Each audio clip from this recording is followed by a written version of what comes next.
Alright, last week and this week, Yu-Gi-Oh! Celebrated making the 777 episode mark. Several series of amazing, awesome card game action and Yu-Gi-Oh! GX. Which makes me wonder what the heck is so important about 777 episodes. I mean, don't get me wrong, it's an accomplishment that the show has made it this long. I mean, let's be real here. Who thought this franchise was going to last longer than that first season? Most people don't even care about anything after that. But it is still interesting, and if anyone knows what that number signifies, please tell me in the comment section below. And also, I hope this weird opening stops soon where it's showing clips from the other Yu-Gi-Ohs, please. But anyways, that's not important. On to these two episodes, and I'm just going to simply go over what happened, because last week's a lot happened, this week's not a ton happened. So let's just start off with where things began. I like the way Yugioh started the recap in these two episodes, sort of beginning with just how dark and twisted he sees everything. I like that it keeps the things in perspective and as well as gets you right into the tone no matter how much has happened, and it keeps everything straightforward. Which also works because going into last week's episode, I wasn't entirely sure what we were expecting. The episode preview made it look like it was going to be a dark, philosophical episode about what tortures and dangers this city holds and what this is going to do to Salvatore and what he's going to go through. And when I see him being brought down by two big burlepsy men, I'm almost afraid he's going to a little boy's sex dungeon.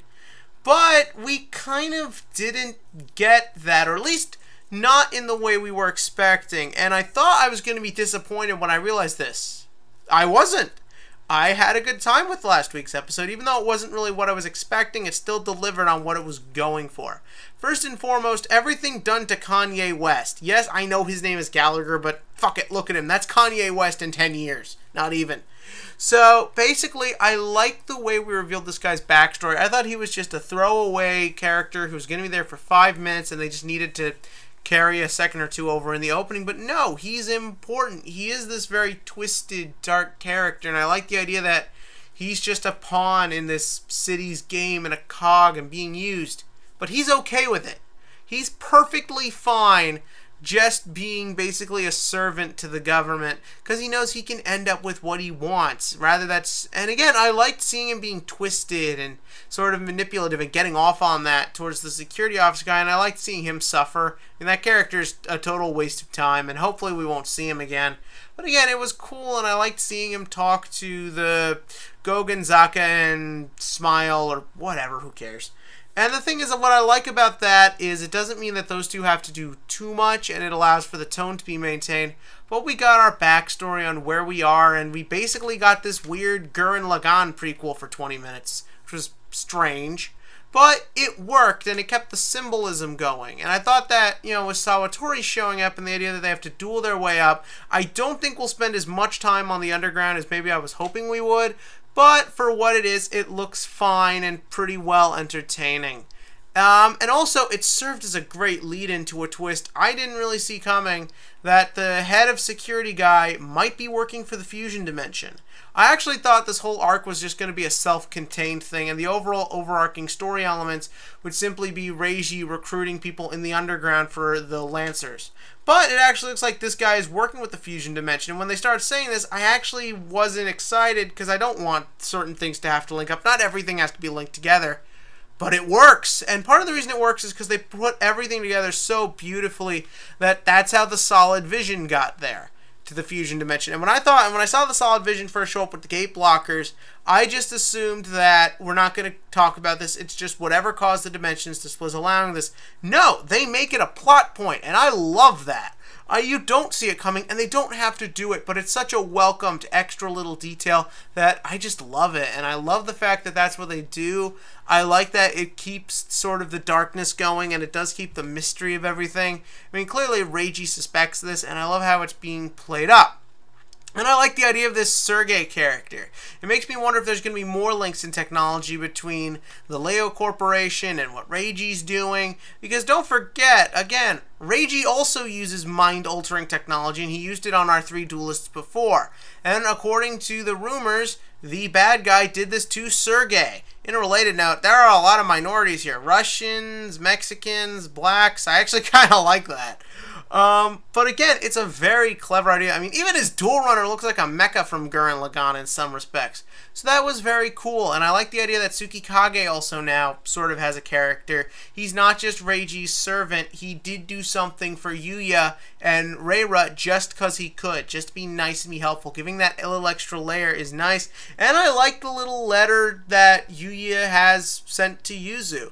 It's cheesy, and is it an overly necessary scene? Not really, but it's cute to know that Yuzu doesn't have to worry as much, and that Yuya has, sort of manned up, and this is what I'm going to do. Also, by Tsukikage going to Yuya and saying, it's okay, this is all part of the plan, it allows for Yuya to go into the next round without having to rehash what we saw before, because he knows that it's all going to be alright. He can play his part, and Reiji's going to take care of the rest.